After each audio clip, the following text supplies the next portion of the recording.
Seja muito bem-vindo ao Receita de Sucesso Podcast. Meu nome é José Oliveira e esse não é mais um podcast de entrevistas ou bate-papo. Ele foi criado para ser uma mentoria gravada com as pessoas mais bem-sucedidas do país.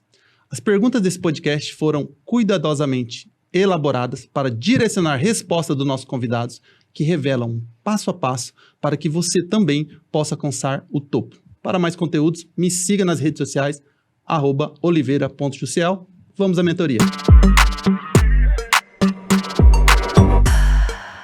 Legal. Aê. Prazer enorme estar aqui com vocês. Obrigado pelo convite. Vamos lá. Show. Tô assustado com as perguntas que você começou a me fazer antes do podcast começar. Não, hoje, como o Concer disse, o pau vai torar aqui hoje, hein? Vai torar e vamos abrir a caixa preta. Aê, boa. Vamos ler o currículo nos próximos 15 minutos. É só para ler o currículo desse homem, que não é pequeno. Gente, Bora. Eu estou assustada. A gente mal começou o podcast, a gente está recebendo aqui uma galera de peso. Vamos lá. Hoje a gente está aqui com o Leonardo Castelo. O nosso convidado hoje é autor do best-seller Sonhe, Acredite e Faça. Foi eleito empreendedor do ano EY. Tá certo? Tá certíssimo. Além de ser reconhecido como empreendedor Endeavor, sua visão de negócios aliada a ações estratégicas faz de Castelo um nome de peso entre os maiores empresários do país. Hoje ele carrega o mérito de ser cofundador e presidente do grupo Ecoville 300 Franchise, presidente do Instituto Brasileiro de Franquias e diretor da Vertical de Franquias, LEAD.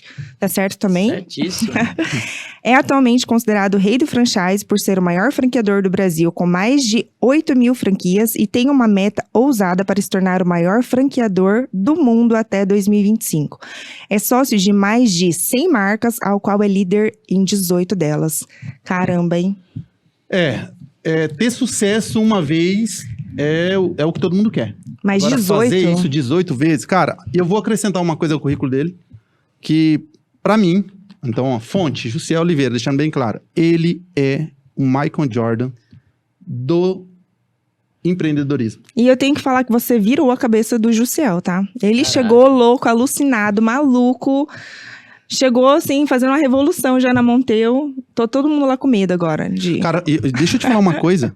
Fazia 7 meses que a gente não batia meta. Uhum. Eu cheguei, faltava 10 dias, né? Tava 30% da meta, ia ser mais um mês sem bater meta. E eu lembro que você falou assim, um time não pode ficar mais de 6 meses sem bater meta, que ele fica sem vergonha. Eu lembro da frase, foi exatamente essa frase. Exatamente essa. Aí você falou assim, se for necessário, ajusta a meta para bater meta, depois você ajusta novamente. Eu falei, eu não vou ajustar nada. Aí eu cheguei lá, cara, com sangue no olho. Falei, não existe a menor possibilidade desse mês a gente não bater meta. Cara, impressionante como o time comprou, porque meu time também, assim, a galera é muito boa. E, é claro, de quem era o erro? Da liderança, ficou muito claro, não estava batendo meta porque o problema era eu. E aí, só pra você ter uma ideia do que foi o sales, né? E aí, cara, em 10 dias, a gente arrebentou, até era 10 horas da noite, quase meia-noite, né? A gente fechando venda ali, no último momento, aí teve uma venda que tava guardada, aí o pessoal, nossa, ficou por pouco, poxa. Eu falei assim, cara, seria desumano se a gente não tivesse batido meta, porque o time se esforçou tanto, deu tanto sangue.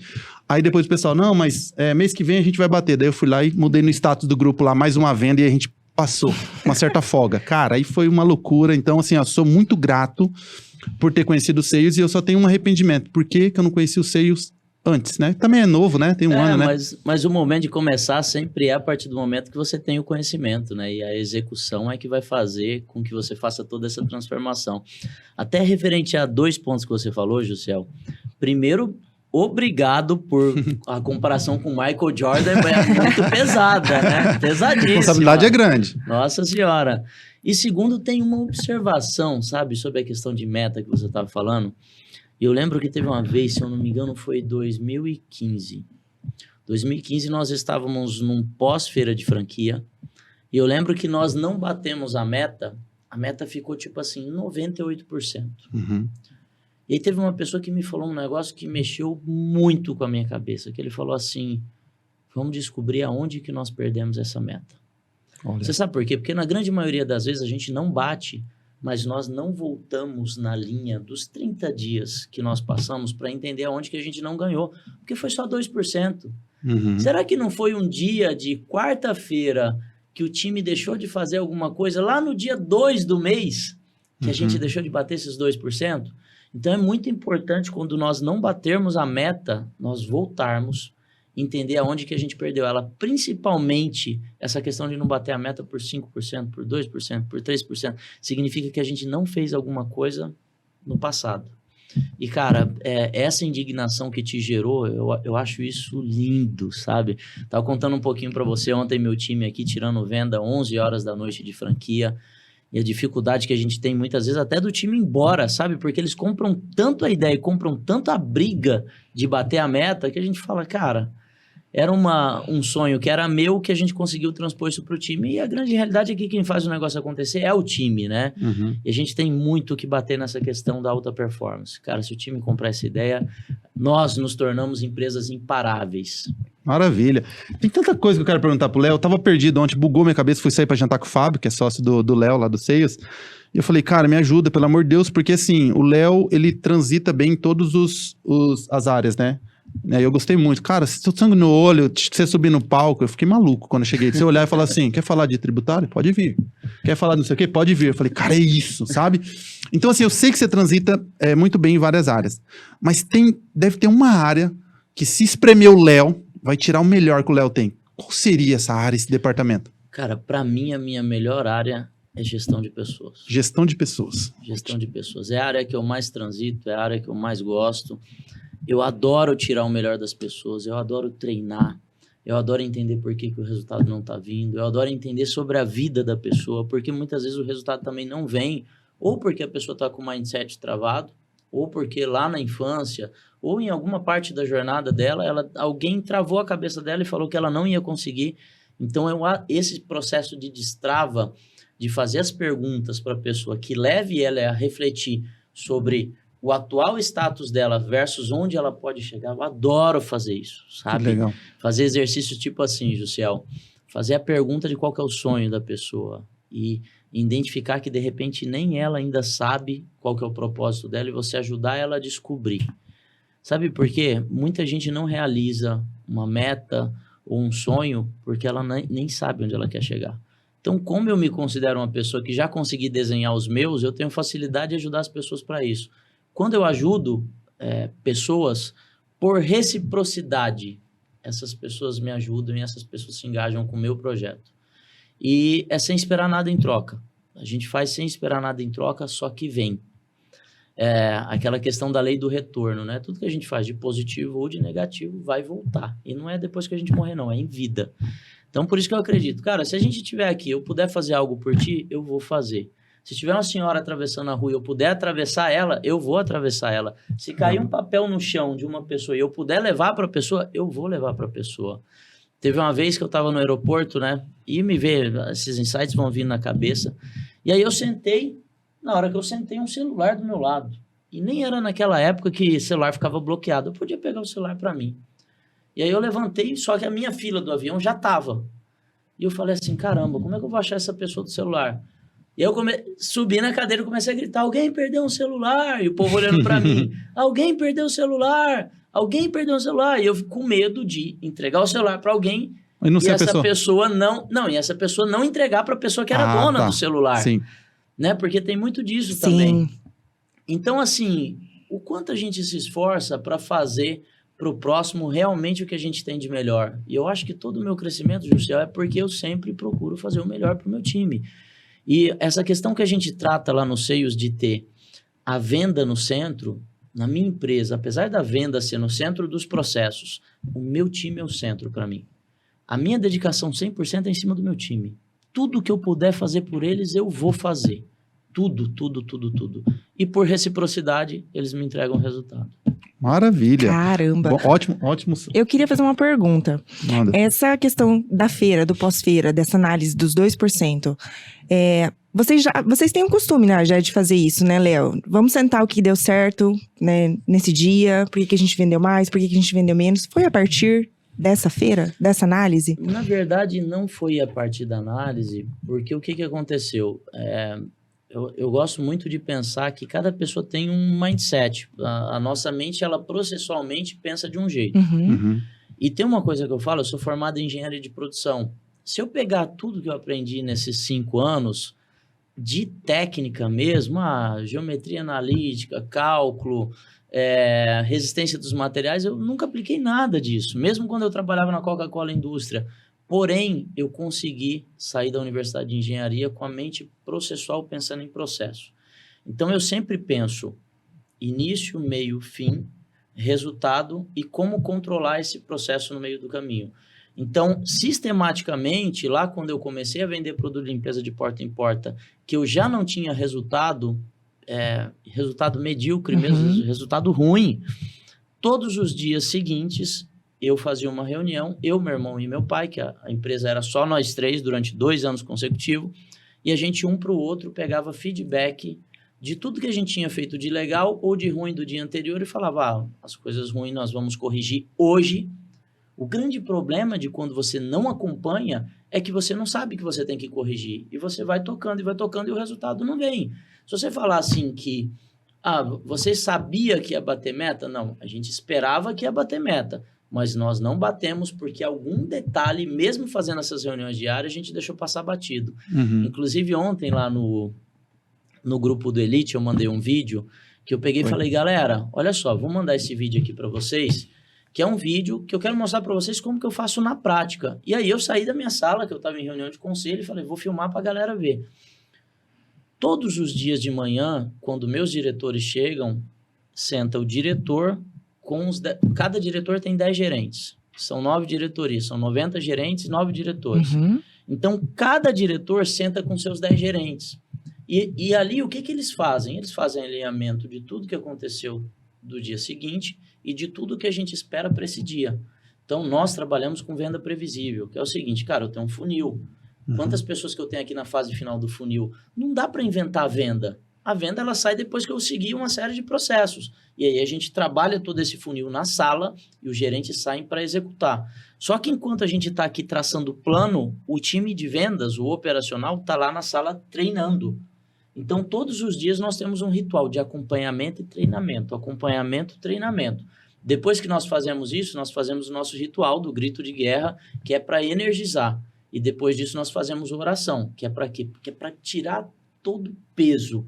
Independente, eu nunca ouvi falar que oração faz mal para ninguém. Oração só faz bem. Com certeza. Então, na verdade, a pessoa ela fica mais leve, ela fica treinada, ela sabe a meta do dia. E aí vem aquela questão das pessoas. Ela só não realiza se ela não quiser. E se ela não quiser, nós temos alinhamentos semanais de one-on-one. E se a gente identificar que ela realmente não quer, ela está na empresa errada. E aí é onde vem a questão. Ou ela sai porque se sente mal por não trazer resultado, ou nós saímos com ela por, de repente, achar ou encarar que ela realmente não está topando e não está comprada com o projeto da empresa. Show.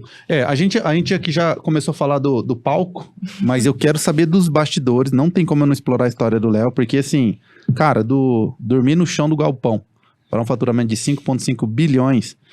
Então, a minha pergunta vai ser muito... não tem como eu não explorar essa parte. Eu queria que você dividisse um pouco com a gente a sua história e qual a influência que seu pai, o Edmar, teve na sua mentalidade, que eu sei que ele atuou muito firme em cima do mindset. Eu assisti recentemente o filme da Richard Williams, e eu vi o seu pai, claro que eu não conheço a tua história como você, mas eu vi muito dele naquilo que o seu pai deve ter feito com vocês, né? Cara, primeiro assim, né? Meu pai, ele é admirável, que ele é muito foda, ele é muito positivo, Gilcel. Muitas vezes ele me liga e fala assim, e aí, Léo, como tá? Eu falo, pai, tô na rotina aqui, descascando pepino aqui o tempo todo. Ele, se for pepino pequeno, então usa canivete. Não usa faca grande para pepino pequeno, não. É isso mesmo. Ele não esquenta com problema. Então, assim, eu também já criei uma casca que eu falo, cara, vai ser muito difícil você me ver fraco, porque eu tenho uma habilidade para resolver problema muito grande. Mas a habilidade de resolução de problema, você vai criando conforme você tem casca e tem conteúdo e tem caixa, né, para isso.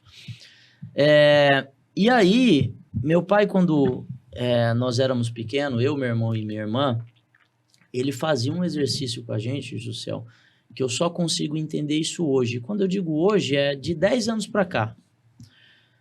Ele reunia eu, meu irmão e minha irmã enquanto crianças, e tinha uma lousa de giz de cera mesmo, e ele sempre falava assim pra gente, onde vocês querem chegar?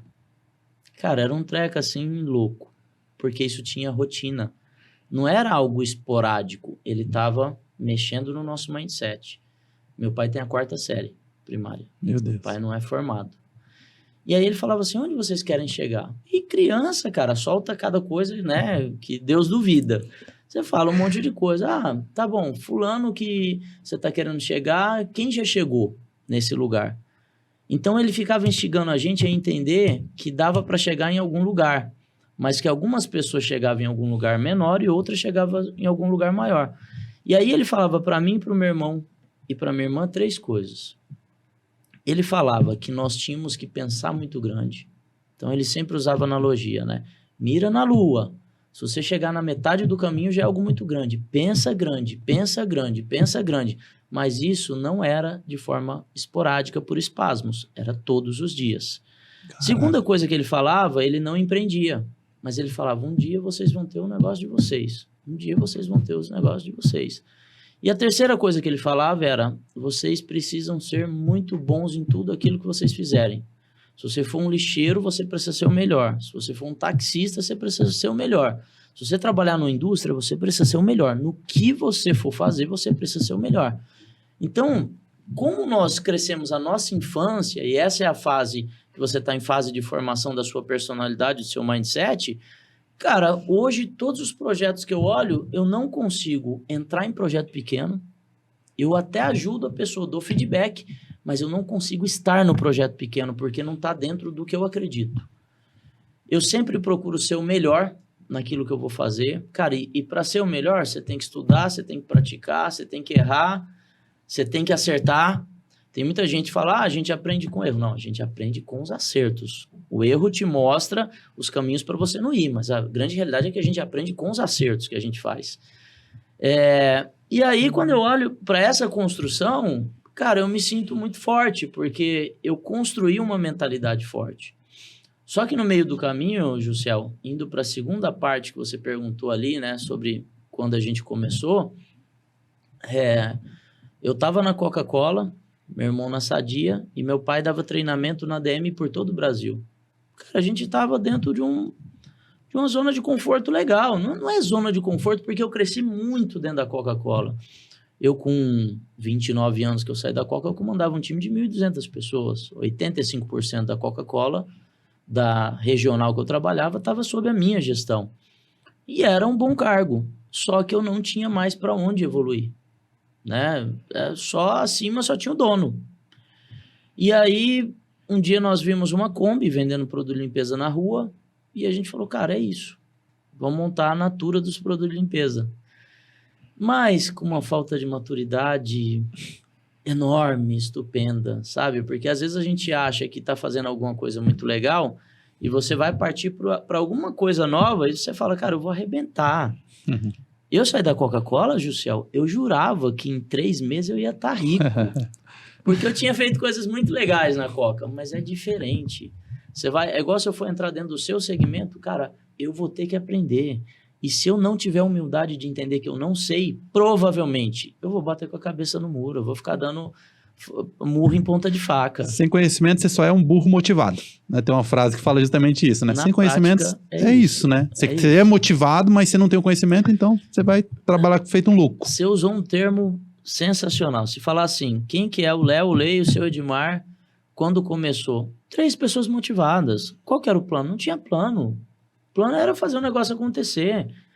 Plano de fazer o negócio acontecer não é plano. Plano é você detalhar o como você vai fazer. Com prazo, com ferramentas, com processos. Cara, a vontade, ela é importante. Eu acho que ela é decisória, né? Quando nós fomos lá na XP com o Benchimol, a pessoa falou, qual o ponto mais relevante? A pessoa ter fome, a pessoa ter garra. É sim, mas se você tem garra, você precisa entender que você precisa estudar, precisa implementar, precisa ter muitos comportamentos que são mega importantes. Cara, resiliência. Se eu não tivesse resiliência, eu não tinha aguentado. Cara, 2 anos no chão de um galpão. E tem gente que pergunta hoje, né, Léo, mas por que 2 anos? Cara, porque eu não sabia sair daquela situação. 2 anos, cara, é muito tempo se a gente for avaliar. Você era escravo da sua falta de conhecimento. Essa sua frase foi a que mais me marcou no curso. Eu era escravo da minha falta de conhecimento. Eu estava ali no chão sem saber sair, sem conhecer sobre financeiro. Por isso que hoje eu falo, né? quer transitar nessas várias áreas, porque quando a gente começa a empreender, e se você quiser escalar, a gente sempre pensa assim, né? Eu tenho um negócio de vendas, eu vou me dedicar em ser um grande vendedor. É um ótimo passo. Só que quando você vender muito, provavelmente você vai ter que se dedicar na sua área de logística, se você tiver indústria, na sua indústria. E aí a indústria tem inúmeras derivações, né? A indústria tem a parte de qualidade, tem a parte de produto, tem a parte de P&D, tem laboratório, tem tanta área, manutenção de máquinas. E, cara, você vai ter que aprender sobre vários detalhezinhos. Aí você fala assim, não, vou contratar um profissional melhor que eu. É claro que tem que ser melhor que você, mas você precisa entender para pelo menos conversar com essa pessoa. Senão você fica caindo na ideia furada do time. É igual, por exemplo, um dos cores do meu negócio hoje é marketing. Cara, eu tenho um time de 55 pessoas de marketing. Se eu não souber conversar sobre marketing e ficar acreditando em 100% das coisas que me contam, provavelmente quando o resultado não estiver vindo, como que eu vou descer para ajudar o meu time? Uhum. E se tem uma coisa que eu acredito o líder tem hora que ele precisa descer. Ele tem que descer, o time precisa de apoio, o time se inspira. Por exemplo, quando teve o Covid, né? 2019. E aí, cara, aquela incógnita, 2020, né? Aquela incógnita, o que vai acontecer, vai mandar embora, vai ficar o povo doente, o povo morrendo. Falei assim, eu vou descer. Mas não vou descer pro tático, eu vou descer pra operação. Qual que era a minha principal função na época do Covid? Ficar andando pela empresa pro time me ver. Pro time ver que eu tava junto com eles. Para eles sentirem minha energia. Por quê? Porque quando a liderança tá junto, é igual quando a gente vê os filmes de guerra, que os reis, que os generais, eles iam junto com a linha de frente. Então, para mim, uma das principais funções não é o rei ficar sentado atrás de uma mesa ou o gestor ficar sentado atrás de uma mesa quando as coisas não estão acontecendo. Quando as coisas não estão acontecendo, ele tem que descer para trabalhar junto com o time e mostrar para o time como faz. Porque se o time não está entregando é porque ele não sabe fazer. Se ele soubesse, ele entregaria. Mas eles não sabem. Então, acho que um pouco disso aí. Caramba.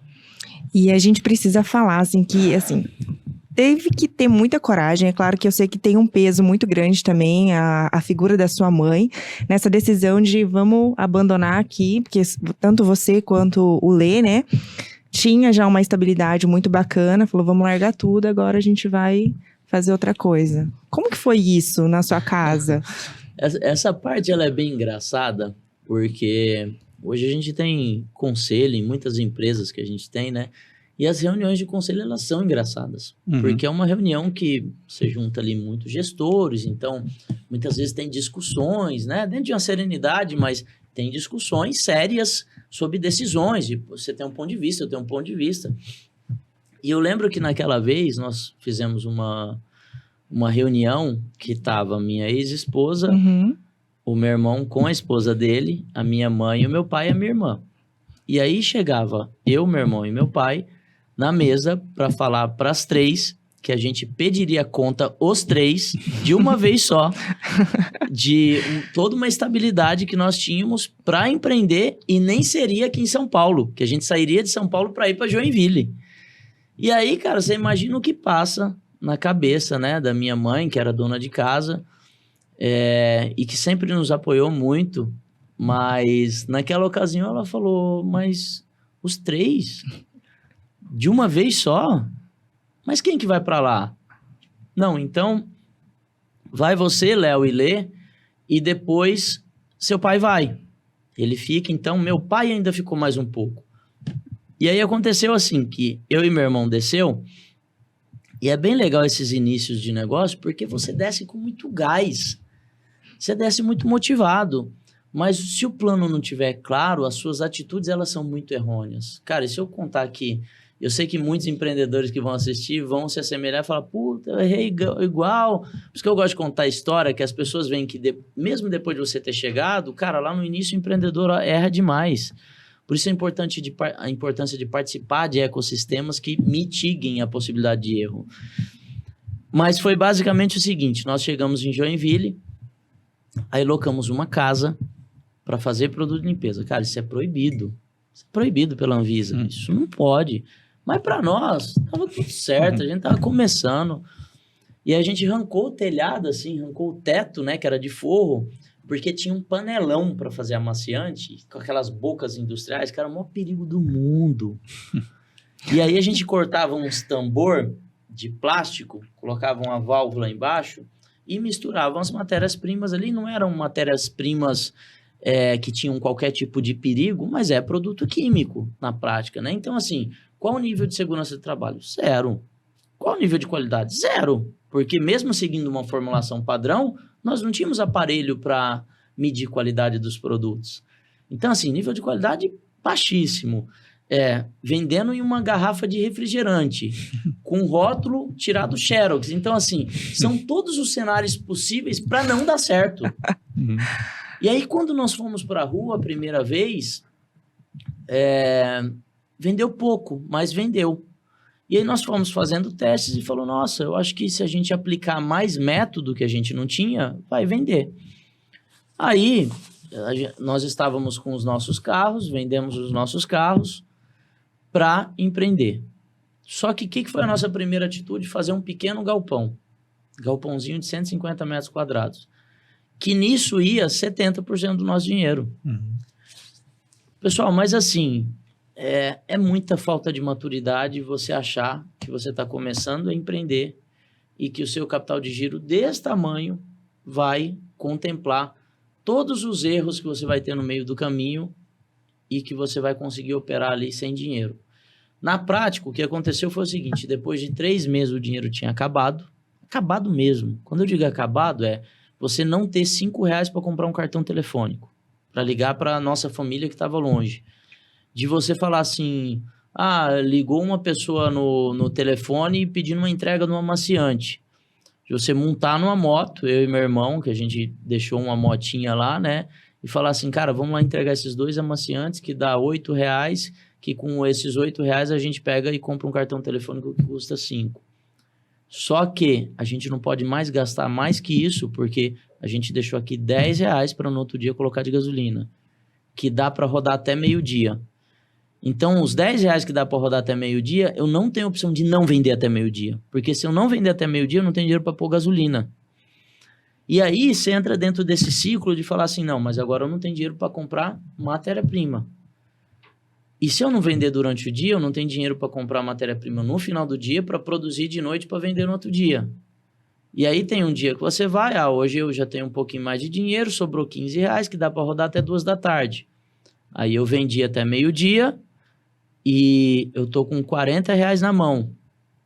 Um almoço custa 8, 10. Eu almoço ou eu deixo para no final do dia comprar matéria-prima? Então você começa a pesar até se você vai almoçar. Quantas vezes, pessoal, aí assim, eu não desmereço esse momento, mas quantas vezes na hora do almoço eu tive que comprar paçoca? Por quê? Porque eu fui estudar o que me daria energia durante o dia. E paçoca, amendoim dá energia do caramba, tá? Ó, dica aí pra quem estiver passando aperto, come paçoca que é bom. E aí paçoca, banana, sabe? Durante o dia, às vezes comprar um pão seco mesmo. E, cara, você vai sobrevivendo. O grande problema ele tá quando você entra dentro desse ciclo, e tem um livro que é sensacional que fala sobre esse ciclo, que é o ciclo da sobrevivência. Você tá ali correndo atrás do rabo, vendendo almoço para comer a janta, e você não sabe como sair dele. É o que eu estava falando agora há pouco. Tem muita gente que pergunta, cara, mas por que você não saiu? Porque eu não sabia como fazer. Qual o nome do livro, Léo? Esse livro que você falou que fala sobre isso? Metanoia. Metanoia, do Roberto Tranjan. Isso mesmo. Show. Roberto Tranjan, grande amigo, grande abraço aí. Show. E aí, cara, você entra dentro desse ciclo que você não sabe como sair. E na prática, você não tem mentores. Por isso que eu acredito demais que você tem que estar dentro de ecossistemas de pessoas que já fizeram mais que vocês. Então, assim, eu procurava naquele momento um bom vendedor. Eu não conhecia, não estava na minha zona de relacionamento. Eu procurava alguém para me ensinar. Eu não tinha ninguém para ensinar. Então, a gente começou a ir para enciclopédia, livro, não tinha essa quantidade de conteúdo.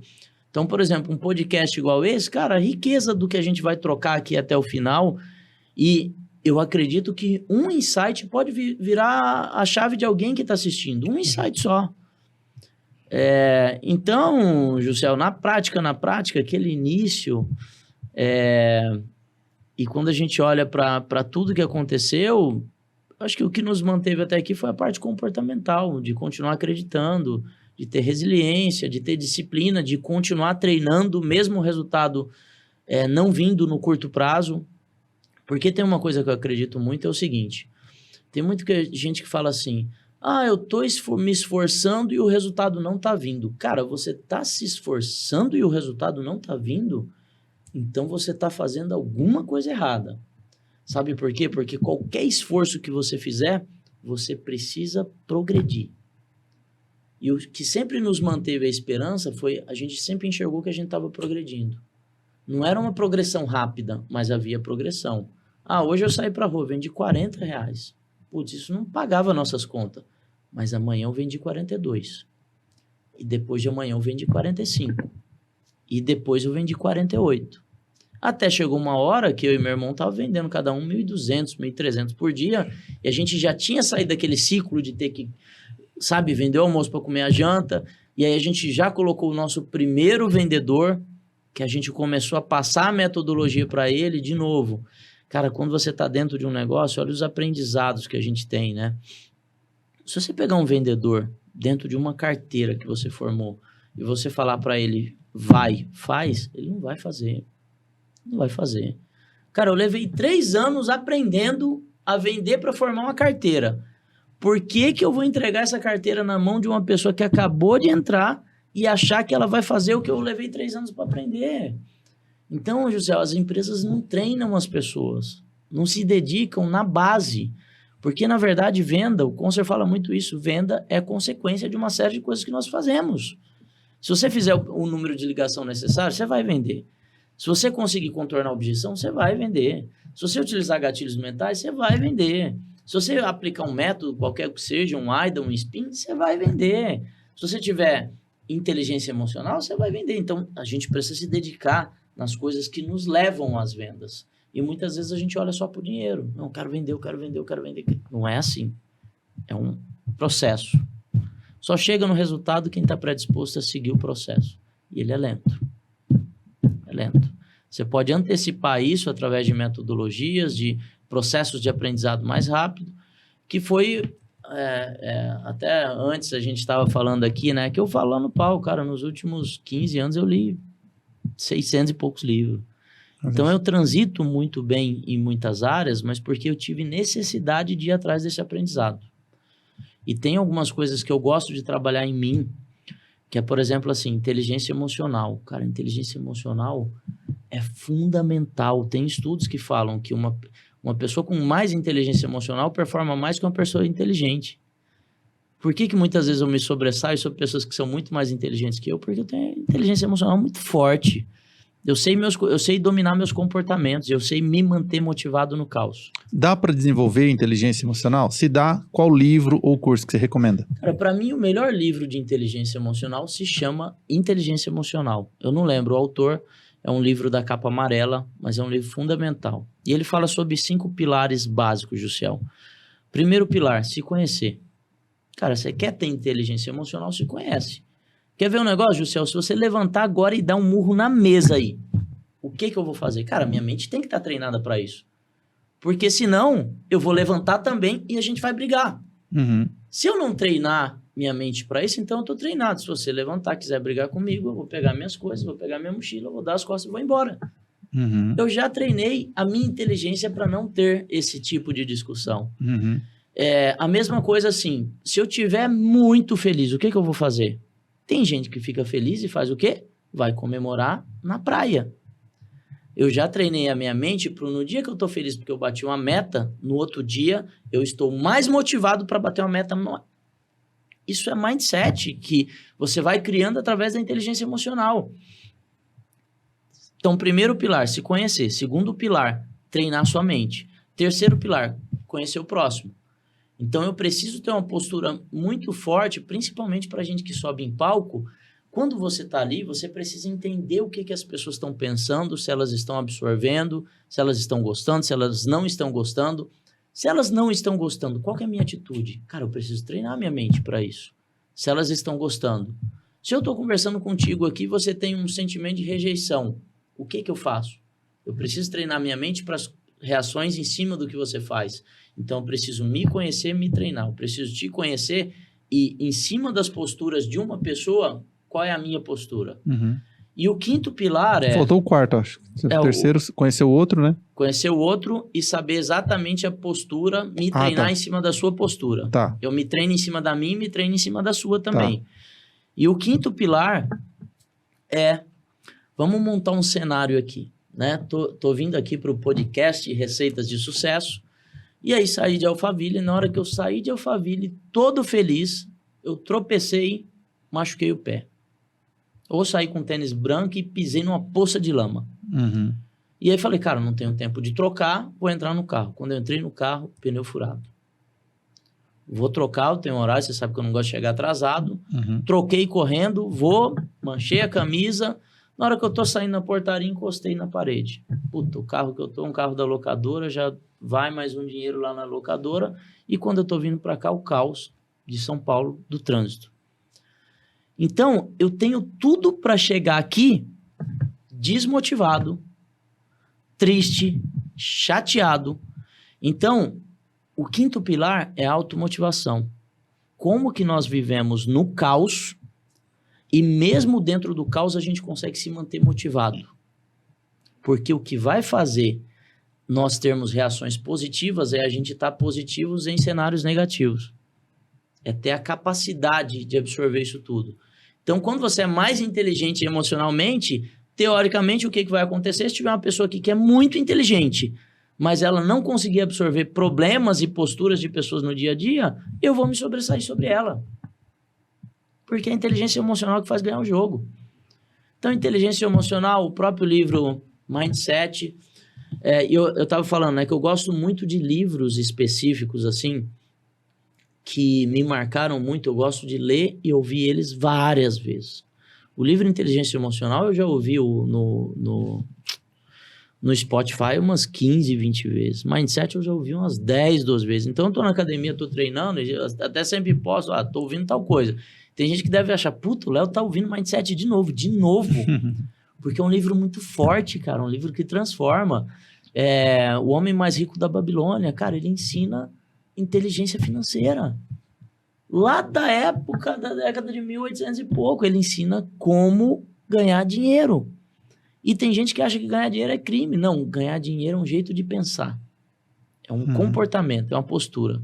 Léo, quer fazer um negócio aqui? Olha só o meu plano. A gente vai empatar durante 2 anos lá na frente, a gente vai ganhar um dinheiro do cacete. Nem fudendo. Não entro em projeto para não ganhar. Eu entro em projeto para ganhar. Isso é postura de pessoas vitoriosas. Você entra em algo que vai dar certo. Lá no longo prazo, eu acredito em longo prazo, mas o curto prazo tem que funcionar. E entrar em projetos que não te remuneram no curto prazo é postura de pessoas derrotadas, que não têm inteligência financeira. Então, e isso veio do hoje? Não, cara. Já tive uma mentalidade escassa. Nunca tive a mentalidade escassa. Mas hoje eu tenho um senso de merecimento muito grande. Cara, eu mereço ganhar o melhor hoje. Não é daqui 2 anos.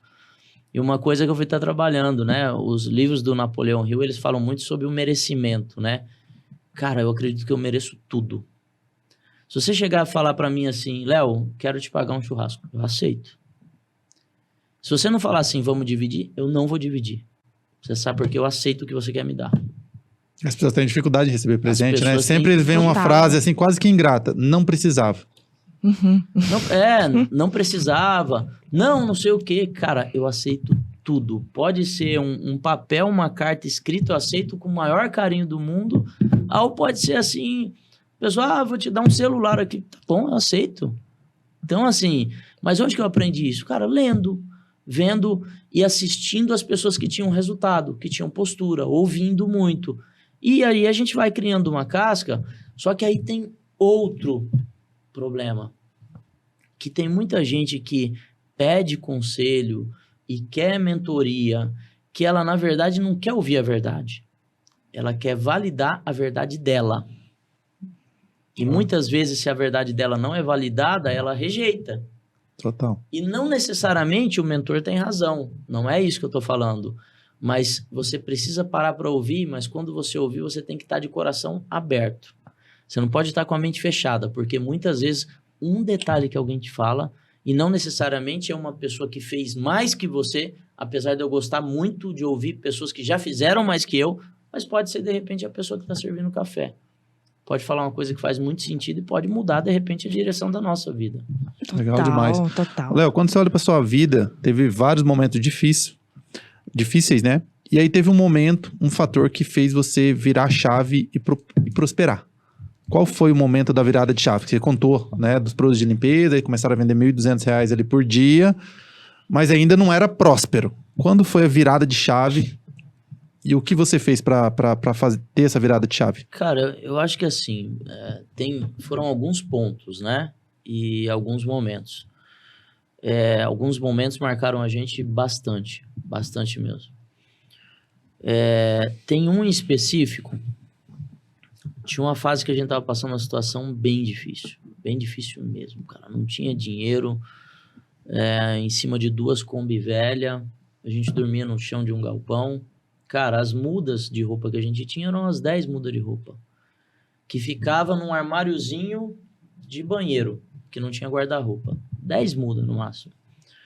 E aí teve um dia que eu e meu irmão foi sair, e se a gente olhar para o nosso terreno, era assim, ele era comprido, nós fizemos um galpãozinho no fundo, e na parte da frente a gente não teve dinheiro para calçar. Então era lama. Isso era em 2008. 1 ano e pouquinho de começar do negócio. E aí, pessoal, Joinville, Santa Catarina, estava passando pela aquela fase das enchentes, né? Chuva, 45 dias chovendo direto. Itajaí inundado, Blumenau inundado, Joinville não muito inundado, mas inundava algumas regiões, só que chovendo. E a gente foi sair com a Kombi e tinha que ser assim, você vem no pau e vai. E aí ela sambando na lama, e aí eu passei a minha carregada de produto, ela fica pesada. Acho que desligou o microfone. Não? Era bonita essa? Essa era bonita. Aí, nessa ocasião, o meu irmão foi sair com a dele. E quando ele foi sair, a dele atolou. Cara, mas eu nunca vi um negócio daquele, porque a Kombi atolou e afundou.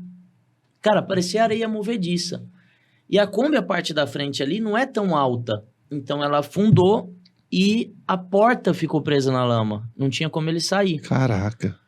Aí quando meu irmão ainda não era tão gordinho, né? Aí quando ele foi sair, ele saiu pela janela e quando ele pisou, ele também afundou. Só que quando ele afundou, cara, ele começou a chorar. E, cara, é foda ver um adulto chorando, um irmão chorando, né?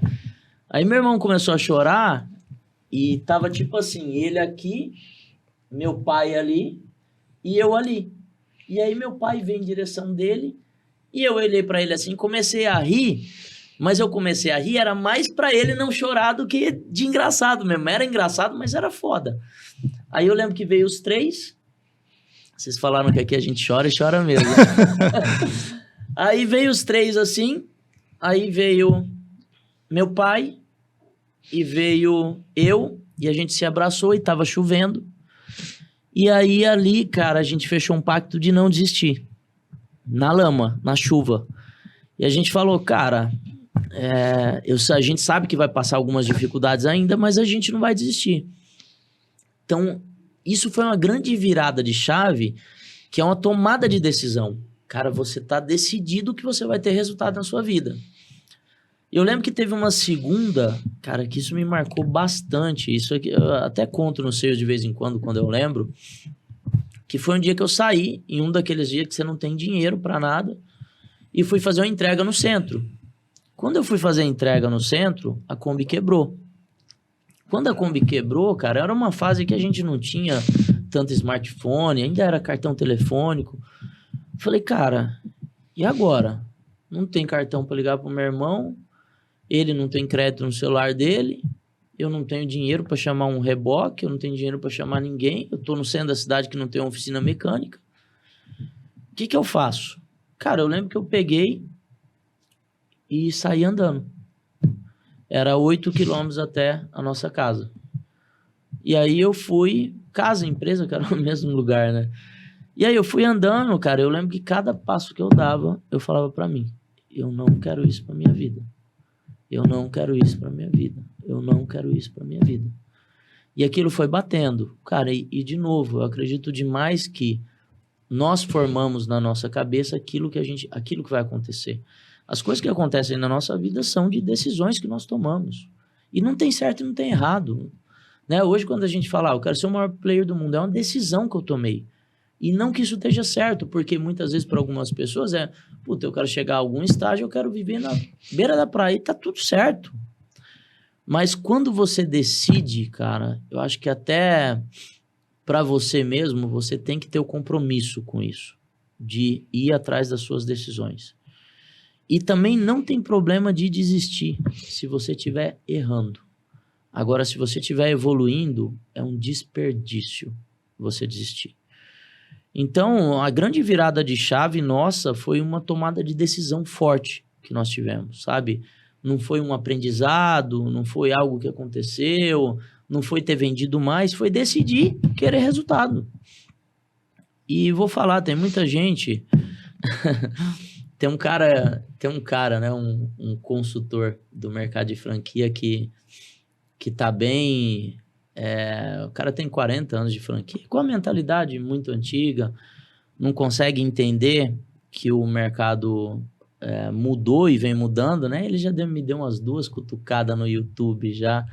E eu até tô no meu Insta botando pressão, porque isso dá engajamento, a galera gosta de uma treta, mas, cara, eu desejo bem pra...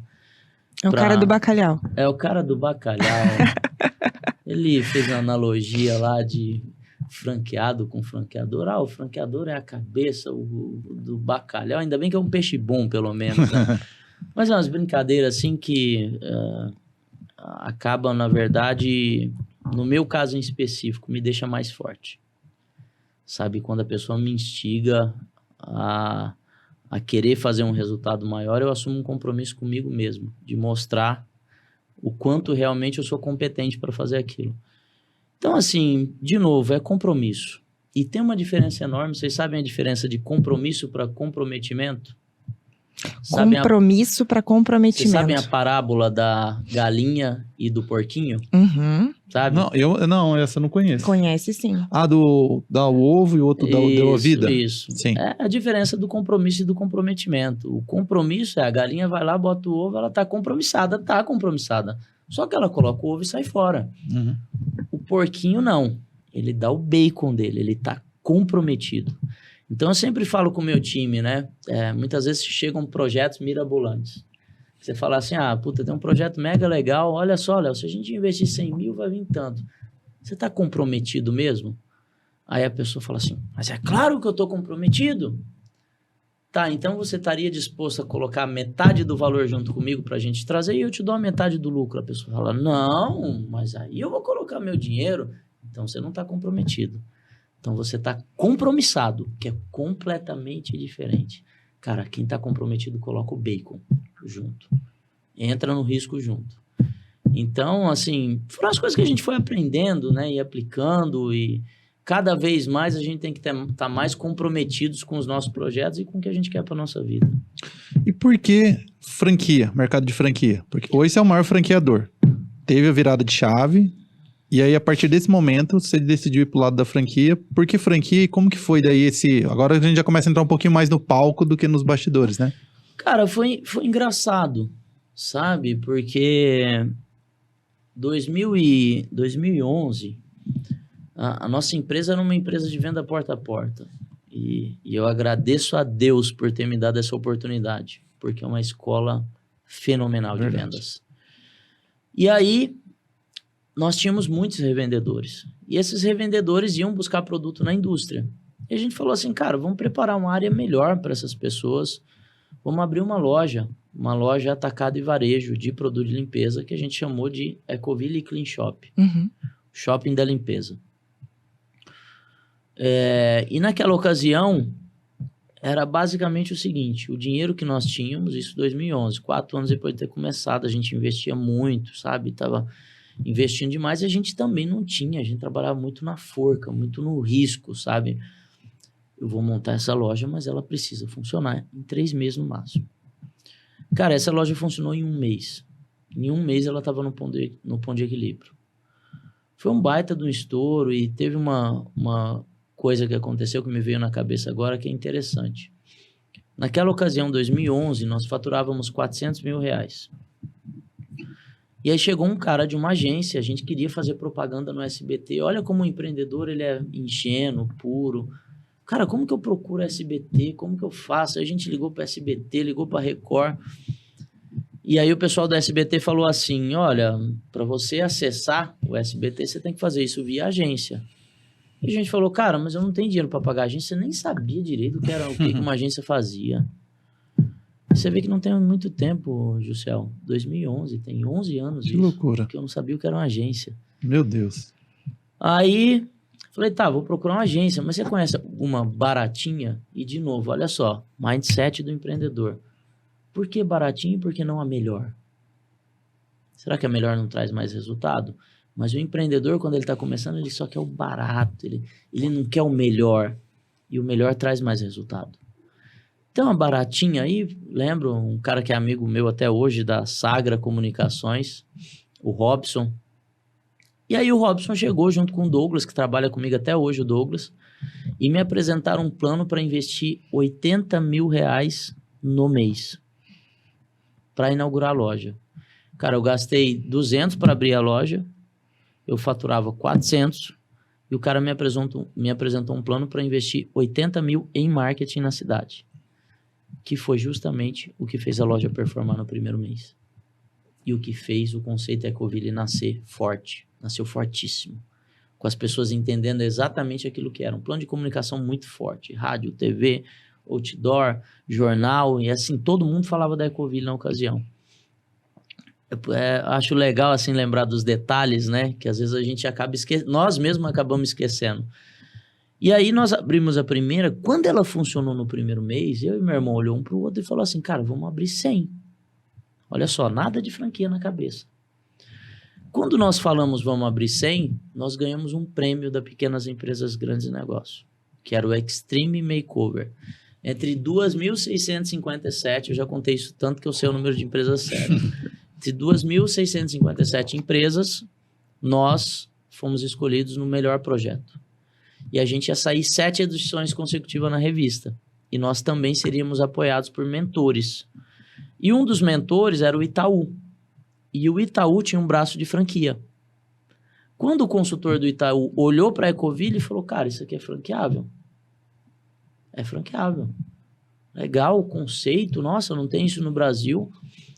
E aí, cara, nós fomos fazer cotação com os consultores de mercado. E esses consultores, eles falavam franqueável, só que para formatar um projeto de franquia, naquela ocasião, 2016, era 150, 200 mil reais. E a nossa mentalidade era 200 mil, eu vou abrir mais uma loja, não vou formatar. Aí abrimos 7 lojas consecutivas. 7 meses nós abrimos 7 lojas. Juscel, tinha dinheiro, tá? Parcela fachada, parcela gôndola, o produto a gente industrializa. Não tinha opção de não dar certo. E sabe o que você faz quando não tem opção de não dar certo? Você faz dar certo. A importância de não ter um plano B. Porque quando você tem um plano B, você tira toda a sua energia do plano A. E todas as suas chances de ter êxito no plano B foram minadas, né? Aí eu quero fazer uma analogia aqui. Isso foi 2012. 2017, eu reativava o plano de loja própria. Quando eu reativei o plano de loja própria, meu time, aí a gente já com um time enorme, consolidado, o time de loja própria chegou e falou assim, tá aqui o nosso plano de ação das regiões que a gente vai, e o nosso plano era abrir 50 lojas próprias. E aí eles apresentaram um DRE. No nosso DRE, a gente tomava prejuízo por 10 meses consecutivos até atingir o payback. E aí, de novo, eu fui puxar o comprometimento do time. Falei, cara, mas espera aí, eu abri 7 lojas em 7 meses consecutivos, sem ter dinheiro, e as lojas performavam no primeiro mês, por que vocês me apresentam um plano porque eu vou tomar prejuízo 10 meses para ela começar a performar? E se um empresário não entra a fundo no plano, cara, muitas vezes chegam planos que não fazem sentido nenhum. E tem insights assim, que aí começou a não andar mais. Cara, o que o empresário tem que fazer? Fazer andar, de algum jeito. Muitas vezes é treinando, muitas vezes é mostrando como faz. E a gente estava fora do prazo, eu e meu irmão pegou um dia de quinta-feira, pegamos o carro, saímos de Joinville, isso em 2015, 16, 17. Pegamos o carro, saímos de Joinville, a gente falou assim, a gente vai mostrar para vocês como é que faz. A gente saiu na quinta, na segunda-feira a gente voltou com 3 pontos alugados. São Carlos, Americana e Jaú. Era justamente a meta que estava atrasada do time. A gente não tá achando ponto. Não... Cara, peraí que a gente vai fazer e vai mostrar para vocês. Então, coisas que eles não estavam fazendo em 45 dias, a gente resolveu em 3. Resumindo, dali para frente, todas as lojas iam dentro do prazo. Então, tem muitas vezes que o empreendedor fala assim, eu falo isso muito no palco. Você tem um nível estratégico, tático e operacional. Mas tem hora que descer para a operação é a estratégia da empresa. Olha isso, que forte. Tem hora que descer para a operação é a estratégia, porque você precisa mostrar para o time como faz. Se ele não está fazendo, significa que ele não sabe como fazer. E você tem que mostrar como fazer. E muitas vezes mostrar no papel é simples. Uhum. Ir lá e fazer acontecer, que é diferente. Que é até um post que eu fiz hoje no Instagram, que tem muita gente que fica dando receita de algo que ela nunca fez. Uhum. Cara, eu só falo de coisas que eu já fiz. Das coisas que eu já fiz, eu tenho muita segurança para falar. Eu já passei por tanto problema, criei habilidade para resolver problema que eu já consigo transitar muito bem para a resolução de problemas e dar conselho. Cara, eu já fiz isso, não deu certo. Pode ser que dê certo contigo, mas comigo não deu. Uhum. Então, um pouquinho disso aí. E aí, franqueou? Aí, franqueei, até perdi o fio da meada. Mas né? eu tô esperto aqui. Aí, contratei uma empresa para fazer a formatação de franquia. E, de novo, uma formatação, ela é basicamente processualizar tudo aquilo que está na sua cabeça. Isso é uma formatação de franquia. Que vem de um estudo de franqueabilidade, que é um estudo financeiro, que hoje nós fazemos isso. Hoje, a empresa que mais formata franquia no Brasil somos nós. A gente formata 150 projetos por ano. Que A gente legal. solta 150 novas franqueadoras por ano no Brasil. Caramba. Então, é um estudo de franqueabilidade que você analisa a parte tributária, parte financeira, todos os gargalos logísticos. E essa planilha é uma planilha financeira, para você entender se esse conceito realmente é um conceito escalável no conceito de franquias. Segundo pilar é você ter uma base jurídica muito coesa, né? Com a COF, com pré-contrato, com contrato, isso tudo trabalhando dentro da lei de franquia, mas, acima de tudo, fazendo todo o alinhamento de expectativa entre as partes, porque o contrato é quem alinha a expectativa do que a franqueadora vai fazer e o que o franqueado vai fazer. Isso tem que ser muito assertivo, para depois não ter jogo de empurra e um ficar responsabilizando o outro pelo insucesso. Terceiro pilar é manuais de operação, de gestão, de implantação, todos os estudos que tem de região, como que você vai fazer a expansão, qual que é o raio ou qual que é o modelo de decisão para o processo de expansão, qual que é o valor de taxa de franquia. Então, tem muitas coisas a serem decididas. Aí nós formatamos. Formatamos e quando nós formatamos como franquia, uma coisa que eu acabei pulando, de 2011 para 2015, nós abrimos 140 lojas licenciadas. Isso já era muito agressivo. Só que quando nós fomos para o franchising, a nossa meta era abrir 30 por mês. E aí, quando o mercado não faz isso, por que a 300 foi disruptiva? Porque o nosso benchmarking nunca foi no franchising. Nosso benchmarking foi as empresas de tech, as empresas que cresciam. Quando a gente foi olhar para o franchising, a gente falou, cara, deixa eu olhar o que o McDonald's fez. Deixa eu olhar o que o KFC fez. O Zé da esquina que tem 20 unidades, eu não quero saber. Ele não sabe fazer o que eu quero fazer. Eu quero olhar para quem fez. 7-Eleven, 65 mil unidades em 70 anos. Os caras há 70 anos consecutivos que abrem quase 1 unidade por dia. Isso eu quero aprender. O que o cara que tem 30 unidades fez, eu não quero aprender.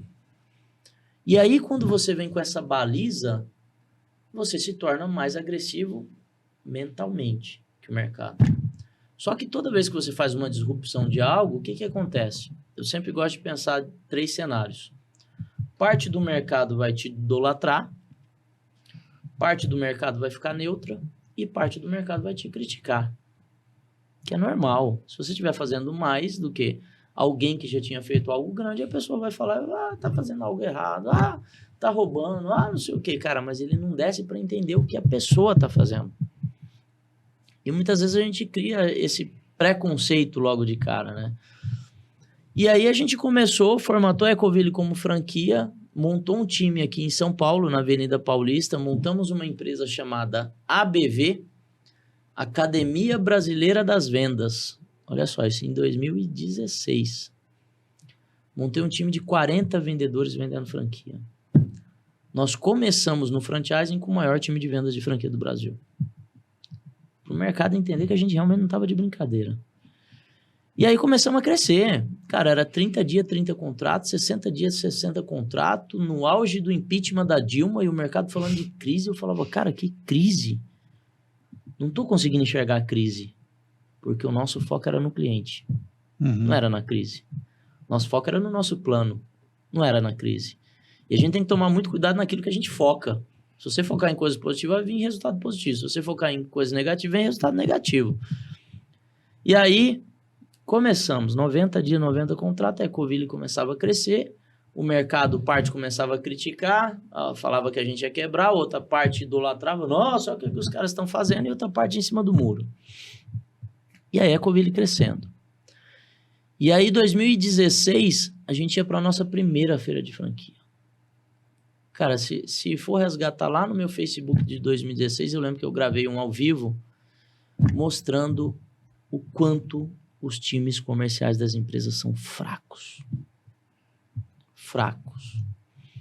Porque uma coisa que uma equipe comercial precisa ter, e talvez seja o primeiro ponto, energia. Time comercial sem energia não funciona. Vai funcionar zero. Time comercial que não entende métrica e não entende o que tem que fazer, ele não vai performar. E aí a gente chegou para uma feira de franquia, qual que é o nosso entendimento sobre franchise? Zero. Eu tinha 140 lojas licenciadas.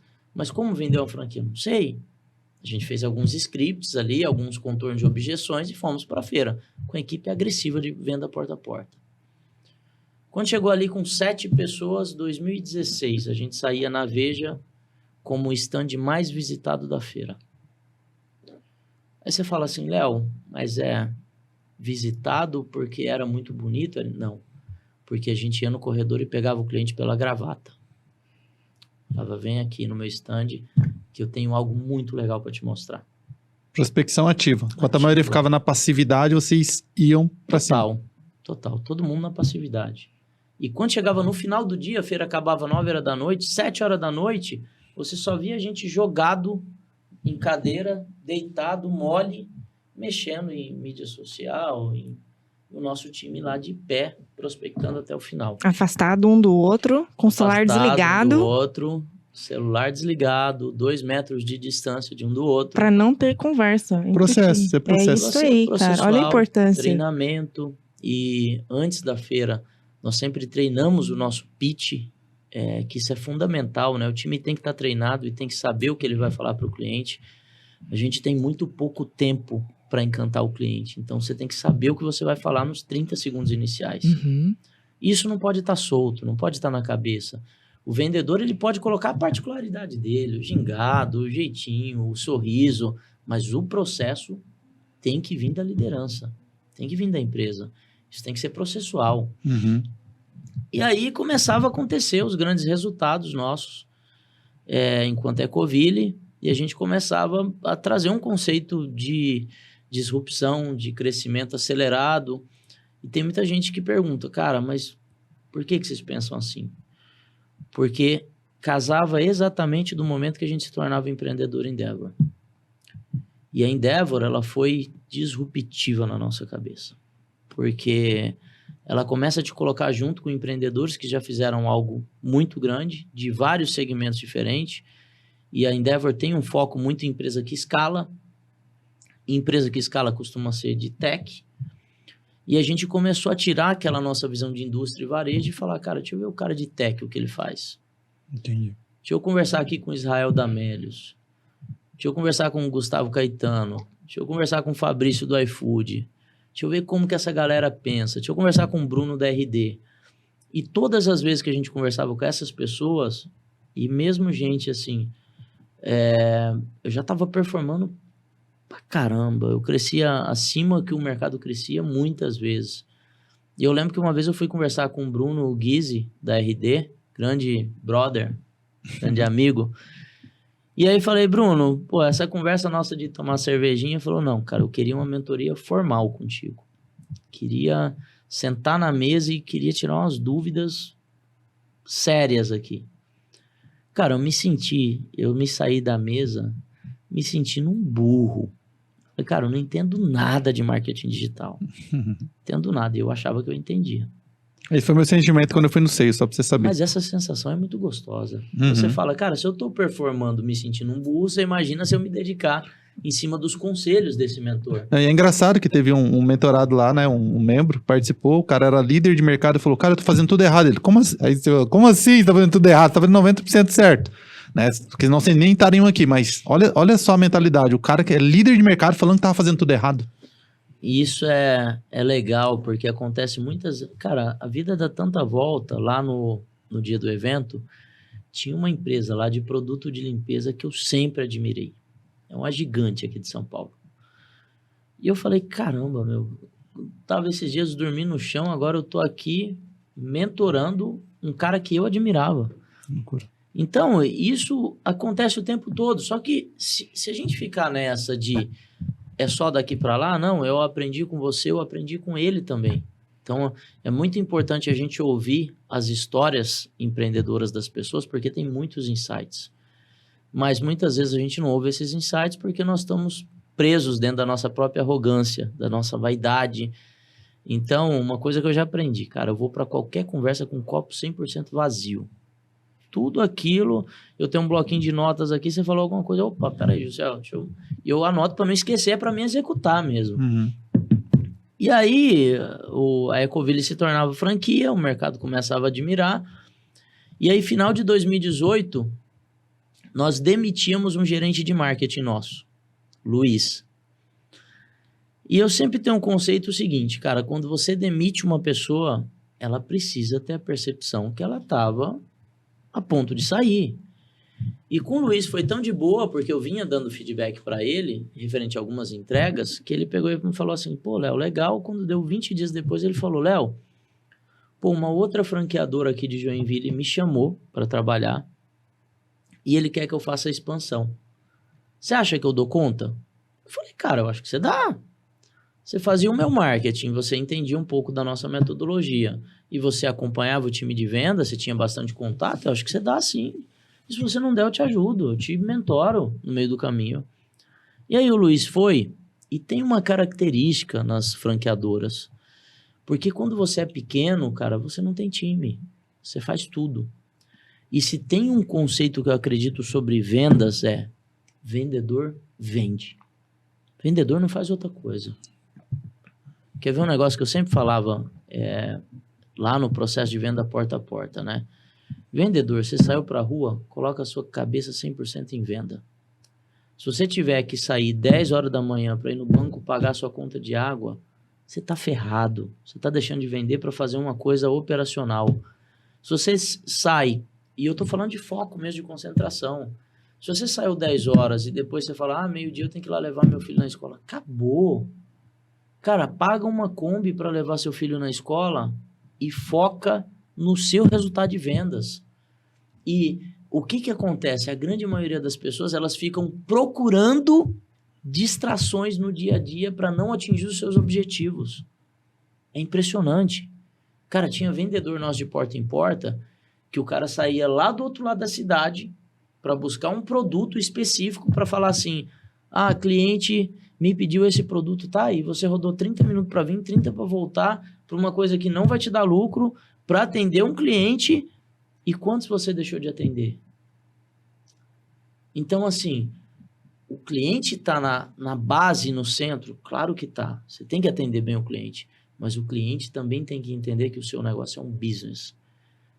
E você tem que entender que o seu negócio é o business. Cara, se você vir daqui para cá, daqui para lá, a conta não fecha, de novo, é aquela mentalidade que eu estava falando para vocês. O cara fica se sabotando. Uhum. A pessoa não está trabalhando para ganhar dinheiro, ela está trabalhando para trabalhar. E trabalhar para trabalhar é duro. Ah, o dinheiro compra tudo? Não. O dinheiro, ele dá acesso. Teve uma vez que eu fiz uma postagem no Insta de uma Lamborghini, né? E a Lamborghini falava o seguinte.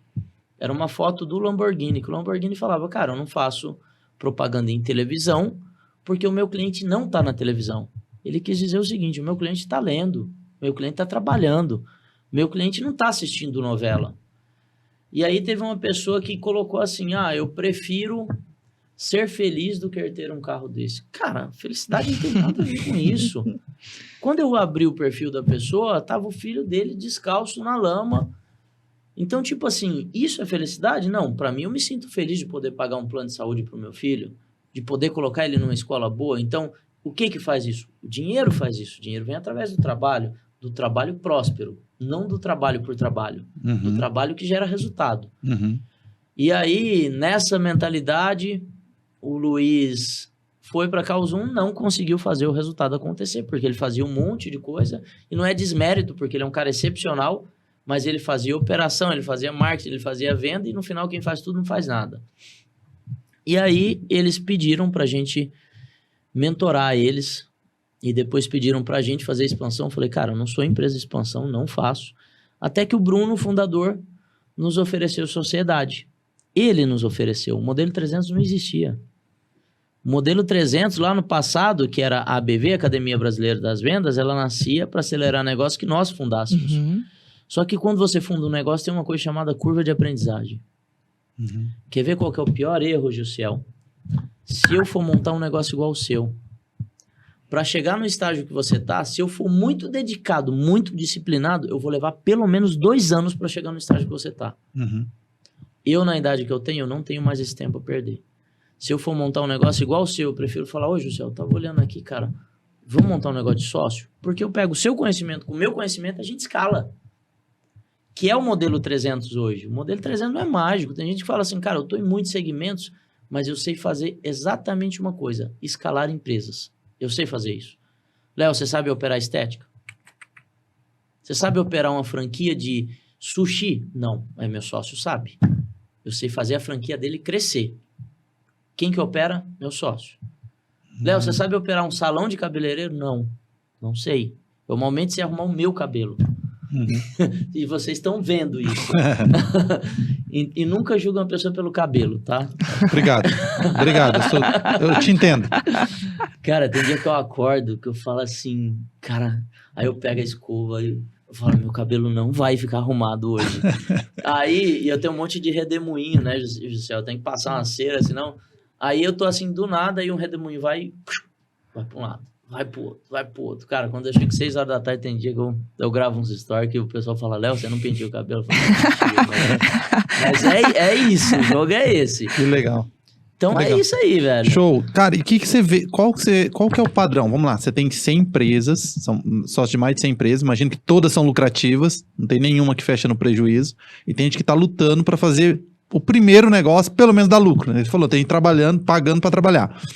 Qual que é o padrão, Léo? Quando você pega um bom empreendedor, um mau empreendedor, se você pudesse dar um passo a passo, quais são os padrões, os pilares que você fala assim, cara, esse cara poderia ter um negócio lucrativo, poderia ter mais outros 100 negócios lucrativos. Deve ter alguns padrões.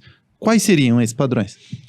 Eu tenho um pilar de avaliação dos negócios que eu vou entrar, que é basicamente o seguinte, o pilar que está no centro de tudo, ele está acima de tudo, é o empreendedor. Então, sempre que eu vou olhar para um negócio, por exemplo, vamos supor que tem um cara aqui que queira me oferecer um negócio de locação de bicicleta. Puta, super em alta, o cara tem uma indústria que faz 5.000 bicicletas por dia, a bicicleta é bonita, tem tração, o mercado está em alta, mas eu não quero saber do business. Quero saber dele. Cara, me conta aí qual que é seu sonho. Não, olha só, eu quero virar franquia porque eu tô pensando aqui em colocar uma unidade em São Paulo, uma no Rio e uma em Minas. Então você não precisa ser franquia. Você pode montar isso com unidade própria, vai ser mais lucrativo para você. Então, olha só, eu tô olhando o mindset dele para ver se o mindset dele casa com o meu. Uhum. Porque quando eu olho para o negócio, eu vejo as pessoas tomarem decisões equivocadas por falta de conhecimento. Então, muitas vezes, Jussiel, a pessoa que me procura para se tornar meu sócio, eu preciso mais avaliar quem ele é, quais são os valores dele. Por exemplo, um dos nossos valores, velocidade.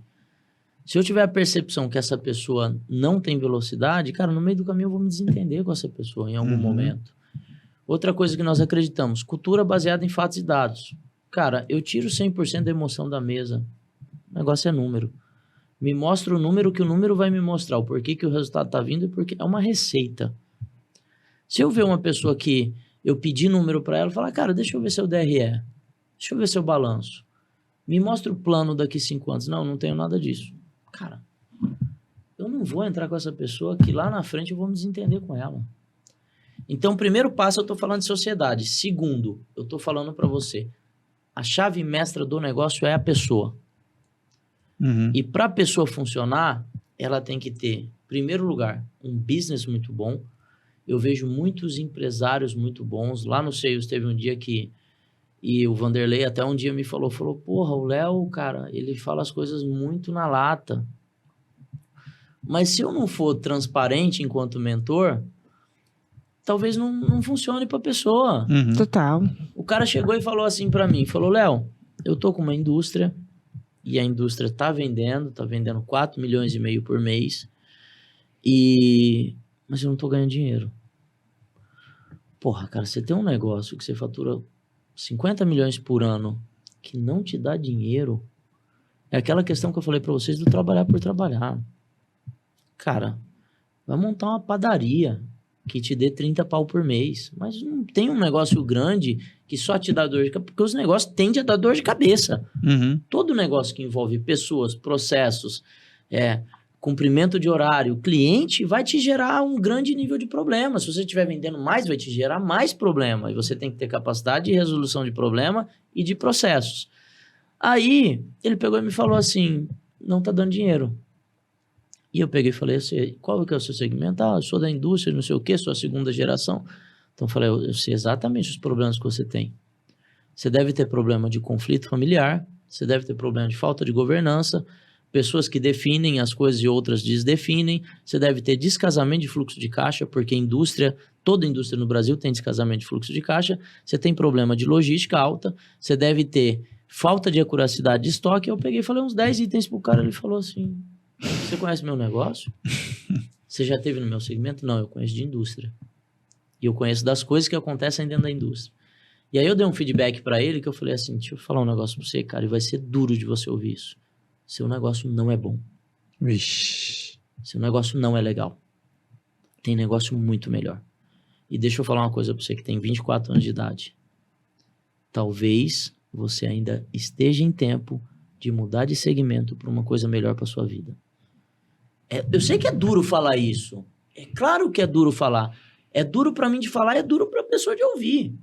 Mas se a pessoa tiver a maturidade de colocar um negócio do lado do outro e falar assim, deixa eu avaliar esse, e será que eu continuo colocando energia aqui? Porque só tem um jeito de fazer as coisas acontecer. Energia e tempo. Uhum. Você coloca muita energia durante muito tempo, as coisas vão acontecer. Só que ela pode acontecer mais ou menos. E por isso a importância da pessoa ser muito boa e o segundo pilar ser o business. Cara, muitas vezes você coloca energia em cima de um business que é ruim, mas você vai trabalhar 10 anos e lá na frente você vai ter o quê? Um business ruim. Uhum. Isso não vai mudar. Uhum. Pode mudar um pouco, mas não vai ser muito. E o terceiro pilar, que eu sempre gosto de pensar é, a pessoa está dentro de um timing correto de acelerar um negócio, ela está dentro de um timing correto de colocar mais o pé no acelerador ou mais o pé no freio, porque você sabe que eu acredito muito em escala. Mas para você escalar também, você precisa ter um certo conhecimento, você precisa ter muita responsabilidade, porque escalar e crescer negócios tem consequências. A dor é muito maior na escala. Tem muita gente que fala assim, o Léo é o rei da escala. Os negócios que ele escala, coloca a mão, ele dá escala. Não é bem assim. Tem negócios que são desafiadores. Se fosse assim, das 100 empresas que eu estava liderando 100 segmentos. Uhum. É desafiador. Entendeu? A gente já fez coisas muito grandes em vários segmentos diferentes. Nós fomos disruptivo em hambúrguer no Brasil, nós fomos disruptivo em lavanderia, disruptivo no mercado de produto de limpeza, a maior franquia de tecnologia, a maior franquia de pastel, a maior franquia de açaí, nós fomos disruptivo em muitos segmentos. Só que alguns a gente ainda bate cabeça. Bate cabeça mesmo. Por falta de algum conhecimento, com todo o conhecimento que eu tenho, com todo o time de alta performance que eu tenho, ainda falta algum conhecimento que a gente não tem. E você falou um negócio assim, olha como as fases elas são parecidas. Lá no início eu não saía do chão porque eu não sabia. Por que que hoje eu não estou faturando 50 bi? Porque eu não sei fazer. Porque se eu soubesse eu já estava. Uhum. Concordam comigo? Sim. Então, na prática, é uma escada. Cara, eu vou ter que aprender a faturar 10 bi. Eu vou ter que aprender a faturar 15. E talvez os conhecimentos que eu tenha hoje sejam completamente diferentes dos conhecimentos que eu preciso aqui. Uhum. E aí, se o empreendedor entra na zona de conforto 1 minuto, ele para de crescer.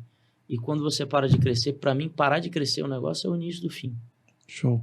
Léo, eu quero ter sucesso. Quais são as habilidades que eu preciso ter? Primeiro, eu já sei, adquirir conhecimento. Ponto. Essa não é a história do burro motivado. Quais outras habilidades você acha que uma pessoa precisa desenvolver para ser bem sucedido? Cara, primeiro ponto, que é o primordial, que nem vem na habilidade, é a definição do seu conceito de sucesso. Boa, tem até uma pergunta que ele aprendeu. O que é sucesso para você, né? Porque o conceito de sucesso, ele varia demais. Por exemplo, tem muita gente que fala assim, pô, Léo, você é um cara de sucesso. Não, eu não atingi o que é sucesso para mim. Sucesso para mim é na hora que eu me tornar o maior franqueador do mundo. Uhum. Isso é o meu ápice de sucesso. Uhum. E muitas vezes, por exemplo, sucesso para alguma pessoa é comprar uma bicicleta. E, de novo, tá tudo certo. Então, primeira definição, o que é sucesso? Aí, quando você vem aqui para a parte das habilidades e dos comportamentos, eu gosto bastante de pensar o seguinte, bom, se para mim ter sucesso eu preciso aprender, para mim executar, então, primeiro pilar para mim é a pessoa ser uma pessoa que tenha coachability, que esteja predisposta a treinar.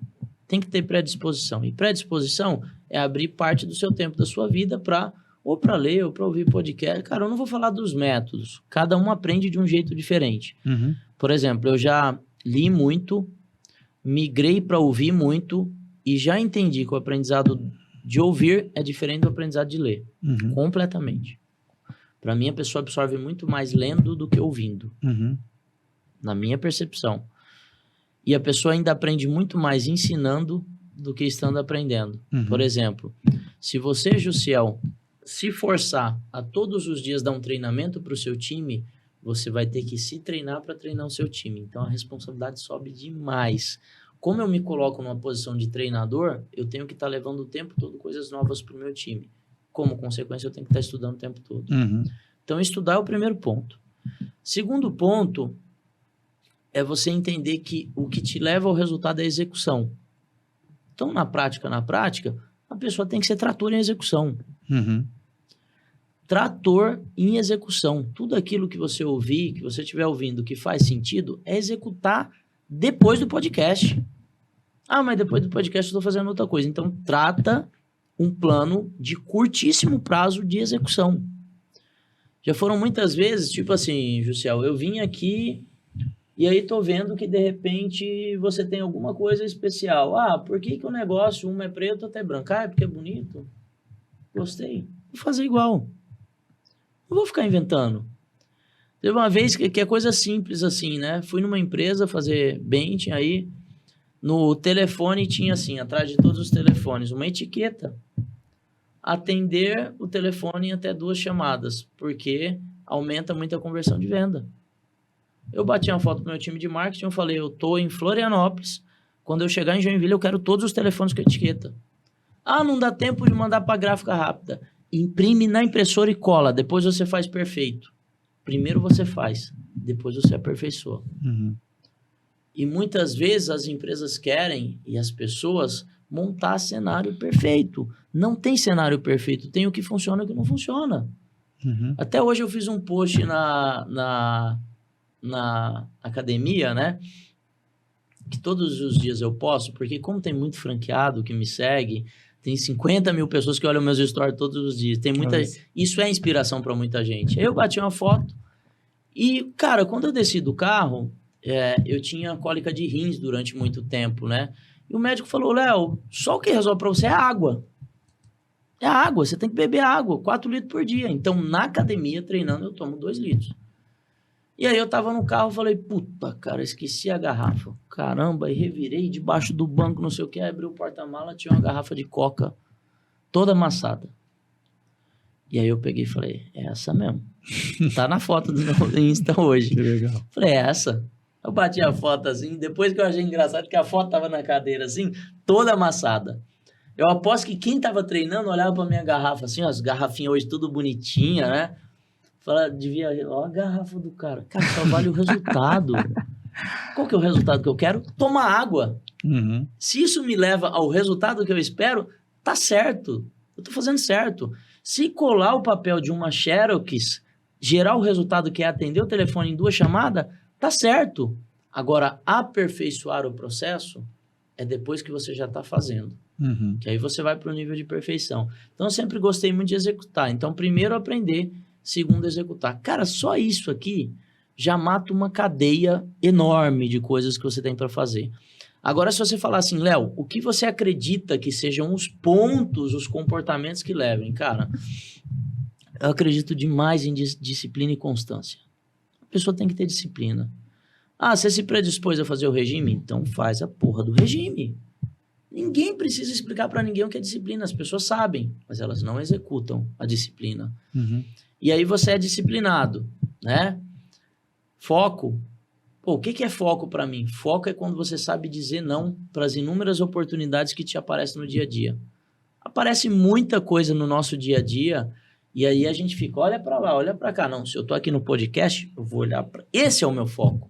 Uhum. Meu foco não é olhar para a parede, para o flip chart, ou para o fulano que está ali, ou para o cara que levanta a placa. Meu foco é aqui, agora. O resultado vem mais quando você tem mais foco. Autorresponsabilidade. Cara, as pessoas precisam ser mais responsáveis com seus sonhos, com as coisas que elas acreditam. E eu vejo uma falta de responsabilidade muito grande. As pessoas desistirem, largarem as coisas que elas falam que acreditam. Isso, para mim, é falta de responsabilidade. Autogestão. Falar que tem gestão sobre processo, sobre as coisas, legal. E a gestão sobre si mesmo? O que é gestão sobre si mesmo? Acordou? O que você vai fazer hoje? Eu sei exatamente que 2 horas eu tenho que estar em outro lugar. Então, eu tenho que ter gestão sobre isso. E eu sei que quando eu chegar lá, eu tenho das 2 às 4, porque 5 eu tenho que estar em Alphaville. Então, se eu não tiver gestão sobre isso, como que eu vou fazer acontecer? Cara, fazer as coisas no estado da arte. Querer fazer as coisas muito bem. Pode até não sair muito bem, mas você tem que querer fazer. Saber dizer não. Cara, saber dizer não é uma arte e é libertador. É libertador você saber dizer não. Ah, Léo, não sei o que, tô pensando. Eu falei pra você que eu vinha no podcast porque eu queria. Porque se eu não quisesse, eu ia te falar, Juscel, não, eu não vou. Eu não ia nem te enrolar. Uhum. Eu ia te falar, não, eu não vou. E ainda ia te falar um motivo. Mas eu quis estar aqui. Então, assim, tem gente que não tem habilidade de dar não, e aí procrastina e enrola as pessoas. Então, assim, eu fui entendendo que essa parte comportamental das coisas que eu acredito, elas faziam um fundamento a partir do momento que eu tivesse muita clareza dela. Então, quando as pessoas me procuram hoje, eu tenho muita clareza do que eu falo. Cara, é sim, não, topo, quero conversar, mas eu não fico em cima do muro. Nunca. Eu já tenho maturidade para não ficar em cima do muro nunca. E isso faz eu ter velocidade. Eu tendo velocidade, eu escalo mais. Caraca, era a última pergunta que eu ia fazer até pra gente encerrar. Tem uma pergunta no podcast que eu faço o seguinte: se você fosse dormir essa noite e você fosse perder todo o seu network, todo o seu dinheiro e também o seu conhecimento, mas você teria a oportunidade de, nesse podcast, deixar a receita de sucesso do Leonardo Castelo para chegar mais próximo de onde você chegou. Então, a única coisa que você teria, o teu guia seria esse podcast. Pelo que eu entendi, Eu acho que você já desenhou qual seria esse caminho quando eu te perguntei quais seriam os pilares para ter sucesso, né? É mais ou menos essa trilha aqui, mas talvez eu colocaria mais algumas coisas envolvidas. Quais? Eu teria mais governança sobre a divisão entre minha pessoa física e jurídica, porque o empresário, quando começa, ele não define as regras do jogo da tratativa dele com a empresa dele. Então, ele gasta mais do que pode, ele controla menos do que precisa ser controlado, ele não tem qualquer tipo de processo. Então, eu teria uma visão de mais governança. Se eu fosse começar também, eu teria muita clareza do propósito de por que eu estou começando isso. E por que isso faz sentido para a minha vida. Por quê? Porque na hora da dificuldade, se você não tiver clareza disso, você desiste. Então, propósito para mim, missão, valores, princípios, eu ia querer me autoconhecer um pouco mais, maximizar muito meus pontos fortes e talvez trabalhar um pouco os pontos fracos, mas eu prefiro trabalhar os meus fortes do que os fracos. Uhum. Eu prefiro ser muito bom naquilo que eu sou bom do que tentar ficar gastando muita energia naquilo que eu sei que eu não vou ser bom. Você pega, por exemplo, assim, eu transito muito bem na área financeira, transito muito bem na área fiscal, mas eu não gosto desses temas. Meu ponto forte é comercial, pessoas, mas eu transito bem aqui. Eu me dedico muito mais aqui do que aqui, mas aqui eu sei conversar, eu sei falar, eu sei desenvolver, eu sei olhar um DRS, eu olhar um fluxo de caixa, eu sei olhar para um gráfico e perguntar por que isso está acontecendo, por que aquilo não está. Então, sempre me dediquei mais aqui porque achei que entregaria mais resultado aqui. E aí, quando a gente olha para a parte comportamental ainda, cara, que é uma coisa que eu sempre segui, a questão da humildade, a pessoa tem que ter muita humildade, sabe, de ouvir, de entender, a pessoa tem que trabalhar baseado em fatos e dados. Business não é um jogo, business não é brincadeira, negócios não têm coração, negócios são geridos por números. Se você não tirar a emoção da mesa e você não trouxer razão, se você não parar de trabalhar com feeling e começar a trabalhar com gestão de números, fatos e dados, você vai quebrar. Talvez não seja hoje. Pode ser que seja daqui 3 meses, daqui 1 ano, daqui 2 anos. Eu só tenho uma certeza. Quando você passa a escalar, se você não tiver clareza de algumas coisas que são importantes, você quebra. Ou você entra dentro de uma curva que você passa a passar dificuldade. Aí você fala assim, mas eu estava indo tão bem. É porque o negócio requer conhecimentos e tratativas diferentes em determinados tamanhos. Você consegue fazer algumas coisas até algum determinado tamanho. Passou dali, se você não estiver fazendo tudo certinho, por isso que eu falo, começa certo, do início. Começa com mentalidade de resultado no início. Começa com avaliação. Tem negócio hoje que eu começo, eu falo assim, cara, o negócio tem conselho. Quem que é o conselho? Eu e o meu sócio. Com reunião formal. Tá, mas quantos funcionários vocês têm? 2. E a empresa tem conselho? Tem. Porque a gente quer começar ela certinha desde o início. Aí lá na frente, na hora que crescer, o conselho vai estar tratando de outras coisas. E aí, de repente, a gente fala assim, Léo, você só tem negócio grande? Não. Eu tenho negócio grande e tenho negócio pequeno. Eu tenho negócio que gera 30 mil de lucro por mês. Só que eu trato ele com a mesma serenidade do que eu trato um negócio grande. É claro que com nível de energia maior, mas aqui com a mesma seriedade. Então, isso faz os negócios crescerem e os negócios escalarem. Na prática, não tem a regra mágica, tem as coisas que nós acreditamos, algumas funcionam para algumas pessoas e outras não funcionam. Mas eu acho que vale a pena cada um entender qual que é a sua trilha. Tem que estar desenhado. Eu tenho a minha trilha exatamente desenhada. Show. Meu irmão, demais. Pra gente finalizar, então, vamos fazer a rapidinha do RS. Essa eu acabei de inventar. RS, receita de sucesso, tá? Rapidinha do RS. Pode ser uma palavra, se melhor, ou uma frase. Qual a receita de sucesso para uma boa gestão? Decisão. Decisão. Qual a receita de sucesso para escalar um negócio? Processos. Processo. Qual a receita de sucesso para gerar network? Doar sem esperar nada em troca. Maravilha. Qual a receita de sucesso para ser líder de mercado? Fome, sangue no olho. Olha isso. Qual a receita de sucesso para as vendas? Conhecimento. Conhecimento aplicado. Show. E a receita de sucesso para contratar e engajar bons profissionais? Cultura organizacional. E qual a receita de sucesso da liderança, que é aquilo que você domina tão bem, gestão de pessoas? Cara, eu acho que liderança, em uma frase, é exemplo. Liderança é exemplo. As pessoas seguem aquilo que você faz, não aquilo que você fala. Que legal, né? Puta que Léo, pariu. como as pessoas te acham, pelo amor de Deus, para mais conteúdos, ter acesso a mais informações? Coisa mais fácil é me achar. Todas as minhas mídias sociais, elas são Leonardo Castelo, né? LinkedIn, Instagram, Facebook, que tá meio que morrendo, né? Tá ladeira abaixo, mas todas as mídias sociais, Twitter, que eu sou pouco ativo também, Leonardo.Castelo.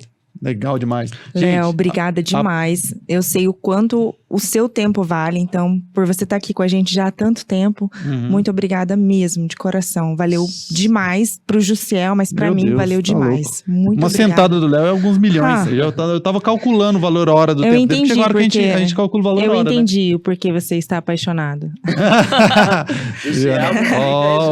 Opa, não ficou muito bem essa colocação. Cara, mas um orgulho demais, você é uma inspiração pra mim. Nem de longe eu imaginava que tão rapidamente eu teria a oportunidade de te conhecer, de te entrevistar. Olha que ousadia, entrevistar o Leonardo Castelo. Mas eu caprichei nas perguntas, acredito. Pra mim, tá? Pra mim, as perguntas fizeram todo sentido, ao qual as respostas que eu queria de você revelassem um passo a passo para me ajudar a alcançar o topo. E eu saio daqui satisfeito e espero que as outras pessoas também. E não esqueça, compartilhe esse podcast com todos os amigos, todas aquelas pessoas que querem ter sucesso. É uma obrigação, né? Ser recomendado para 10, 20, 30. Siga nossas redes sociais também, a Receita de Sucesso Podcast no Instagram, no YouTube, no Spotify. E é isso, né?